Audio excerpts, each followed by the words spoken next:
আছেন? আমিও ভালো আছি। তো আবার আসলাম আপনাদের মাঝে আরেকটি ভিডিও নিয়ে।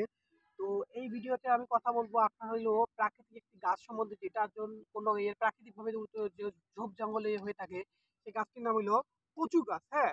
তো এই কচু গাছের উৎপত্তি কিভাবে হয় সেটাই আমি জানাবো। তো তার আগে আপনাদের কচু গাছটি একটু সুন্দর করে দেখেন। একটু ছোট কচু, এটা বড় কচু এখানে নাই তো একদম ছোট কচু আছে, একদম ছোট ছোট কচু আর একটা বড় কচু। ২ টা আপনাদের দেখাই দিই। তো এই যে এইটি হচ্ছে একটি ছোট গাছ, ছোট কচু গাছ। দেখেন, এই দেখেন এর গোড়। এই যে এটি হচ্ছে কচু। দেখেন, এই যে এখানে পাতাগুলি কিরকম মোটা, এই পাতাগুলি আবার আপনার মেলে যাবে, মেলে গিয়ে আপনার এই যে এরকম হবে, এই যে এরকম। তো এতটুকু গাছ মাত্র, এই যে জুম জুম আপনার কমে দেখাচ্ছি। দেখেন, এই যে এতটুকু গাছে দেখুন পাতা দেন একদম মরে গেছে। দেখেন, আবার আবার এর চেয়েও ছোট ছোট গাছগুলি হচ্ছে, দেখেন এই যে এটি হচ্ছে এর চেয়ে একটু ছোট গাছ। দেখেন, এটিও দেখেন একদম পাতা, দেখেন এই পাতাটি মরে গেছে। আবার এই যে এরকম পাতায় খড় উপযোগী, এতটুকু পাতায় খড় উপযোগী, আবার এতটুকু পাতা খড় উপযোগী নয়। তাহলে ভাব, একটি গাছ থেকে দেখেন এই এত সামান্য এতটুকু পাতায় খড় উপযোগী হয়ে গেছে। তো এখন আমি দেখাবো একটি বড় গাছ। তো বড় গাছ বলতে এই যে এই গাছটি দেখেন, এর আবার নিচে, এর আবার শেকড় বলতে এই যে এটি দেখেন অনেক মোটা টাইপের হয়ে থাকে এর গোড়। তো দেখেন কচু গাছটি, তো এর আবার এই যে এই সাইডটি, এই যে এই সাইডটি থেকে আবার পাতা বের হয়, এই যে এই সাইডটি।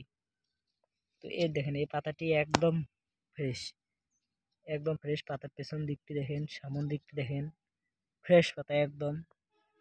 জুম করে দেখাচ্ছি, দেখেন পাতা দেখেন কিরকম দাগ, অনেকগুলো দাগ দাগ দেখা যাচ্ছে। দেখেন, দেখেন আবার দূর থেকে নিলে দেখেন আবার কিছু নেই, আবার একদম জুম করলে দেখেন পেছন দিকটি দেখেন। তো আবার এই যে এই পাতাটি একদম দেখেন দূর থেকেও বোঝা যায়, যা জুম করলেও তা বোঝা যায়। দেখেন, তো এর পেছন দিকটি দেখেন, এই যে পেছন দিকটি। তো এর আবার ডালগুলি দেখেন একদম সম্পূর্ণ সবুজ রঙের হয়ে থাকে, সম্পূর্ণ সবুজ রঙের হয়ে আছে। দেখেন, তো এই কচুর উৎপাদন হইলো, অনুমান করা হয় যে কচুর উৎপত্তি ভারতীয় দ্বীপপুঞ্জ সহ দক্ষিণ পূর্ব এশিয়ায় প্রায় ২০০০ বছর আগে কচুর চাষ হতো বলে প্রমাণ পাওয়া গেছে।